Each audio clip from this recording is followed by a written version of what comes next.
Hey, and welcome to the Meditations and Musings podcast. I'm Elena Lipson. I'm a mama, I'm a wife, and I'm the founder of the Divine Self-Care Circle membership and the Virtual Retreat Academy. I don't believe that you have to sacrifice your body, your health, or your family in order to create true abundance and prosperity. I believe in living based on the divine feminine metrics of success, and these include pleasure, play, ease, grace, and a slower pace. Each week, I'll bring you 1 to 2 new episodes. One of these will be a guided meditation that you don't have to do on the meditation pillow, and the other will be a conversation to help you access your inner wisdom, to ignite abundance, and inspire others to do the same. I invite you to join me on this journey back to the magic of a divinely aligned and well cared for you. And now, join me for today's episode. Hello and welcome to the Meditations and Musings podcast. This is Elena Lipson, your self-care coach, intuitive mentor. I'm a mama, a wife, a woman who loves to dance, loves to celebrate life, and loves to inspire you to do the things in your life that build confidence, that helps you to speak up, to share your truth, to feel your intuition in your body, and to know that you're living life on your terms while giving to those people and opportunities and things that matter most to you. And today I want to share with you 6 reasons to create time for what matters most to you. And we're going to go beyond the obvious today, because obviously we know when someone says, I definitely want to make time for what matters to me. But the problem is, many of you who feel that, or you might feel that yourself, have you actually taken the time to define why you want to create time for what matters most? And more importantly, have you even defined what matters most to you? I think we can all agree that, family and health and friends are definitely priorities and they're important to us. But do we actually take time to define on an actual, what would it look like in my life level, to define what matters most to you, so that you can then take that into practical daily action steps? So today, instead of telling you to just go ahead and create time for what matters most, I want to give you 6 reasons to create time for what matters most. And maybe these are things you have not considered yet. I'm hoping that it gives you a little bit of a different lens on how to prioritize yourself. I think we're all aware of self-care by now. We hear a lot of people talking about it. We hear a lot of people talking about time and productivity and getting things done. But I invite you to slow down for a beat and to really think about what actually matters most to you. Now, I'm not just saying to go make a vision board. I'm not saying to go write out a list of things you want to make sure you do before you die, right? Those are great. But I want you to really make time for yourself to wonder, to get curious about what actually matters most to you. And I want to share with you 6 reasons that I think it matters actually more than you might know, not only to a feeling of contentment in your life, but to really getting into a place of connection with yourself, with what matters most, and also from the perspective of your health and wellness over a lifetime. So it's not just a matter of entertaining yourself, and it's not just a matter of checking things off of a bucket list. It actually is a very important activity to do, to spend some time with yourself and to really define for yourself what matters most. So we'll go ahead and just dive right in. And whether you're walking or multitasking, just make sure you're paying attention, because I think this could be a very pivotal point where you start to notice whether you are actually living in a way where you are honoring what matters most to you, or whether you're living chasing something that other people have or other people think you should have. Or maybe it's the things you thought you wanted all of your life, but maybe don't really matter that much to you anymore, or they matter in a different set of priorities. So the first reason to create time for what matters most is that you get to define what actually matters most. And the way I help my clients to do this is to ask you the question, what would it look like in your life to live by what matters most? So how would somebody else know what matters most to you? And people sometimes don't take notice of it. But if you notice, if you think about pretty much anyone in your life, friends, colleagues, peers, and you start to think about, I wonder what matters most to this person. I bet you would start by first noticing the things that they're doing, right? So, oh, I noticed that my friend spends a lot of time walking in nature. I bet she values time in nature. I noticed that my friend spends a lot of time hosting dinners at her house. I bet she values, feeding friends, like things like that, right? So when I ask you, what does it look like in your life to live by what matters most to you? This is where you have an opportunity to not just put it in like some cloud somewhere, not just to put it on a vision board and leave it there, but to really think about what would it look like from the outside if I were living life by what matters most to me? What would people around me notice that I spend my time doing? So for me, people know that at least twice a week, sometimes 2 to 4 times a week, I spend time dancing Zumba. And I talk about it a lot and I love it. So people would know that I love and I prioritize dance. I love it, absolutely love it. It just makes me feel joy all the time. I prioritize time with my family, which means that I choose to say no to other things and spend time with them.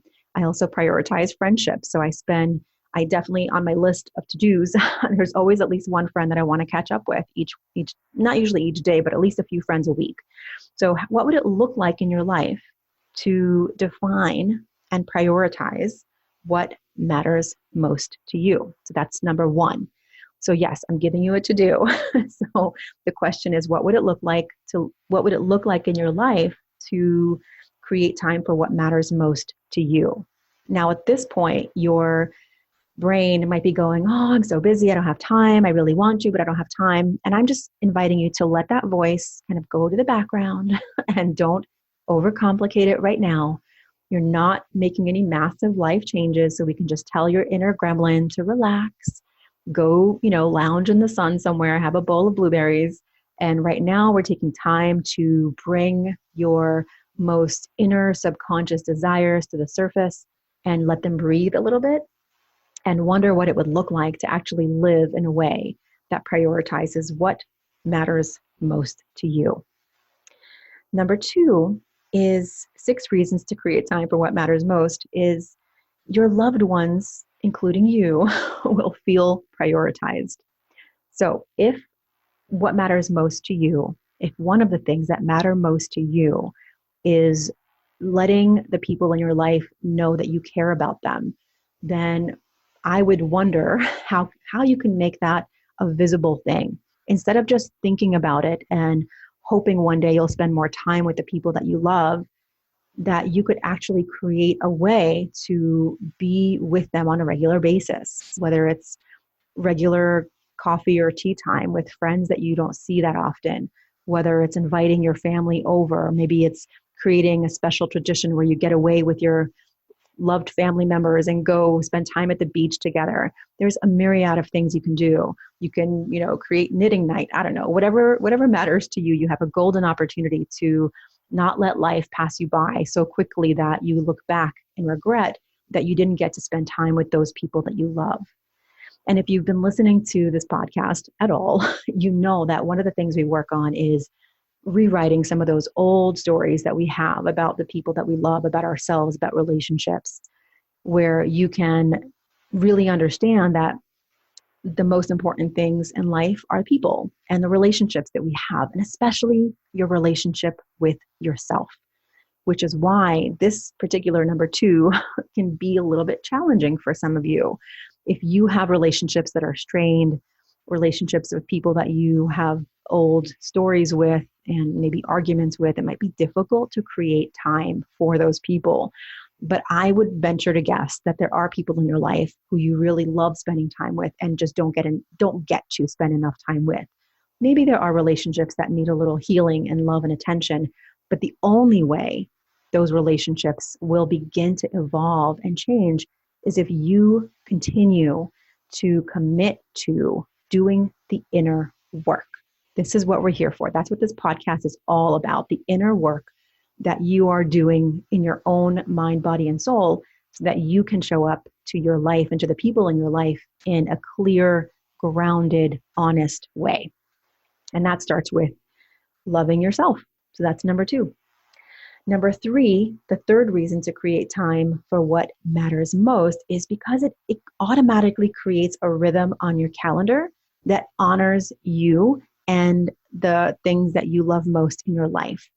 So if you leave what matters most to chance, meaning you really, really love to get together with your friends for potlucks or time in nature, but you don't actually do anything about it, then those desires are literally just going to stay in your heart and your mind and never do anything. So I know that sometimes you want to be the one who gets invited to things and you want to, sit there and maybe lament how you don't have a lot of things to do. But I would say it's time to take responsibility. And if you want to create rhythms and seasons in your life where you connect with the people that you want to get to know better and love to spend more time with, that maybe it's time that you are the one who invites people to do things.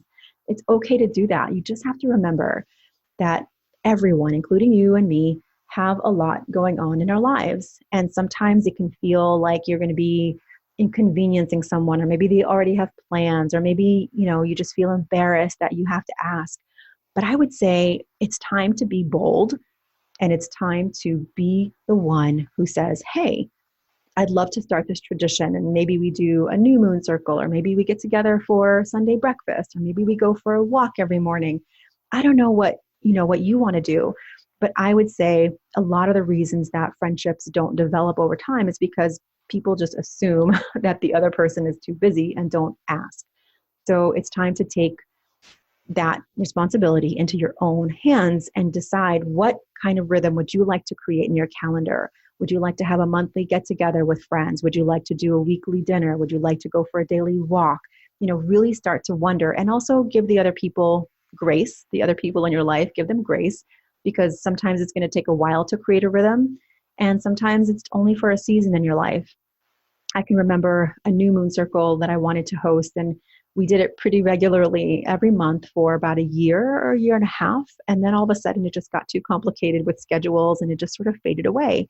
And instead of saying, oh, you see, no one wants to get together, and taking it personally, I just realized that the women in the circle were getting into a really busy season of life, and it just was time to let it go and maybe start something new another time. And that's just how life is. We must give other people the grace of their own lives and not take it personally. Okay, number 4. The fourth reason to create time for what matters most on your calendar and in your life is that it actually gives you a very good reason to say no to anything that does not matter as much. So if you are very committed to going, like for me, I go to Zumba on definitely for Thursday and Friday mornings. I don't say yes to anything else on those days, unless, of course, we're traveling or something else happens. But usually I'm pretty committed. So when someone says, hey, do you want to go for early breakfast on Friday? I can easily say no to going to that breakfast because I know I'm committed to Zumba. Now, it doesn't mean that that breakfast means less than my Zumba. It just means that I have prioritized my joy and my wellness first. So instead of saying no, sometimes I say, you know what? I'd love to, but how about a little later? So usually that works just fine, or another day. So it's not that I don't want to have breakfast with one of my friends. I'd love to. It's one of my most important things in my life is to connect with friends, and breakfast. I love breakfast. But also I know for myself that if I say no to me because I'm saying yes to someone else, I'm not going to feel 100% joyful about that yes thing, right? Unless for some reason that thing that I am saying yes to feels much more important, like it doesn't happen very often, or it's a really cool opportunity, then I at least have a conscious choice to say yes to that thing. So that's number 4. So I want you to think about, before we move on to number 5, I want you to think about the times that you are saying yes to something, but really would rather do something else, and how much more committed can you be to what you truly desire, and begin learning to say no gracefully. And instead of just having a blank space there, to know that you're committed to something that really matters to you. It could be as simple as, going to sit in a coffee shop by yourself and reading a good book. It could be time for your artwork. It could be just time, reorganizing your closet. I don't know, whatever it is for you, but time that you put on your calendar that becomes non-negotiable and becomes a reason to gracefully say no to something else. Of course, unless you want to say yes, that's of course your priority. Number 5, this is the 5th reason to create time for what matters most, is it actually celebrates what's truly important. And celebrations are one of the feminine metrics of success, as you heard in the intro to the podcast. Celebrations are a really powerful way to let yourself know, to let the universe know what you are wanting more of. And sadly, so many people go so quickly over the wins in their life, over the most important things in their life, and just moving on to more and more and more. So I would say one of the most important things that you can do and make time for is celebration. Whether it is weekly Shabbat dinner, whether it is a Sunday morning gathering with a friend or two, whether it's your own personal celebration with yourself, looking back on the week. In fact, in my membership circle, in the self-care circle, we do a weekly celebration of what happened in the last week, and it's amazing. And when I invite my clients to honor and celebrate what happened in the last week, it's everything from the most small wins to the most, big, powerful wins that we have as milestones. If you don't take time to celebrate your day, your week, your month, you're going to feel the slug and the grind of life in a way that does not honor the changes you're making, how hard you try, the ways that you honor yourself. And if you start making celebration a habit, you will start noticing that you will have more to celebrate. Now, that's a good reason to start celebrating things. So even right now, just think about it. What can you celebrate about yourself today or yesterday or in the last week or in the last month? Because sometimes we don't even see our own accomplishments. We're wondering why we haven't come as far as we wanted to, but we're actually not even taking the time to notice how far we've actually come. So celebrating yourself and making time for that is a crucial element of anything you want to create in life. Once you notice that the results are happening, even if they're happening at a snail's pace, they're still happening. And that's a really important thing to acknowledge. Now, number 6, and this is the last reason to create time for what matters most, is that it's really, really good for your health. We are so bombarded with information, with input from all directions. We are so addicted to distraction that your nervous system is constantly like this jagged line in your body. And it's such an epidemic right now for people to feel anxiety, for people to feel constantly distracted, for people to not be able to hear their own inner voice and intuition, that making time for what matters most to you is actually really good for your health. Adrenal fatigue is one of these things that everyone's experiencing. Autoimmune issues, not everyone, but a lot of people, especially women, autoimmune issues, digestive issues, headaches, all kinds of things are happening because we are no longer prioritizing the things that matter most to us. Time in nature, time with friends, time alone, time in stillness, sleep, taking care of your body. The basic things have become things that fall way, way, way to the bottom of that to-do list because we feel like we have so much to do and do it now and do it faster and make more money. And we're just so distracted by other people and other news and what's happening in the world that we're just not connecting to what's most important. And you cannot serve anyone from a place of depletion, overwhelm, and burnout. And making time for what matters most is such a powerful way to come back to yourself, to stand in your power, to have the energy that it takes to make the changes that you desire to see in the world. It's an anchor in the storm of life. It creates grounding, and it feels really, really good to your nervous system. Just imagine how you feel like, or how you felt the last time you sat with a good friend and had a good conversation and a nice glass of wine or cup of tea. You leave feeling nourished. and compare that to the last time you scrolled on the Instagram or Facebook or whatever for the last, for an hour. How did you feel after that? Did you feel jealous and envious and, oh my gosh, and just drained and your eyes hurt, right? So I want you to make time for what matters most. I hear so many women saying, oh, it's been so long since I just sat down and read a good book. It's been so long since I just took a nap. It's been so long since I just took a walk in nature and didn't have anything to do, or just sat down and watched a good movie with my kids and laughed. These are things that are so important in life that if you let slide by, you're going to live with a bucket of resentment standing next to you at all times, a backpack of resentment, right? So I invite you to put that backpack down. I invite you to really even listen to this podcast episode again, to take some notes, to answer the questions that I asked you, and to really start to create a space in your life for what matters most. So my question to you as we wrap up this episode is, how will you create time for what matters most today? And you can go back to that first question. What does it look like in your life to create time for what matters most? Do you even have a sense of what matters most? Now you might say like, oh, I know what matters most. I don't have to write it down. But I challenge you to go deeper. Instead of just saying family, friends, and health, go deeper. Make a list of 20 things that matter most to you. And then start to categorize them and start to wonder, be curious about how you can actually practically create time for those things. And if you're already saying, oh, I'm so busy, I don't have time. Well, I can tell you that time is going to go by anyway. And unless you're curating your life consciously, unless you're making time for what matters most, the time is going to get filled with things that don't matter at all. Ultimately, the things that we think matter the most because they're so present on the news, on social media, scrolling through, they don't matter that much, okay? Unless you make time for what matters most to you, you won't do anyone any good anyway. If you have a cause you believe in, if you have a political stance you want to take, guess what? The burned out, overwhelmed version of you can't do anything about it anyway.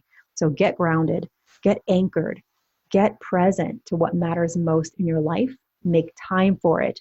And then from that place, that grounded, energetic, joyful you can make a difference in ways that do matter to you in this life, in this world. All right.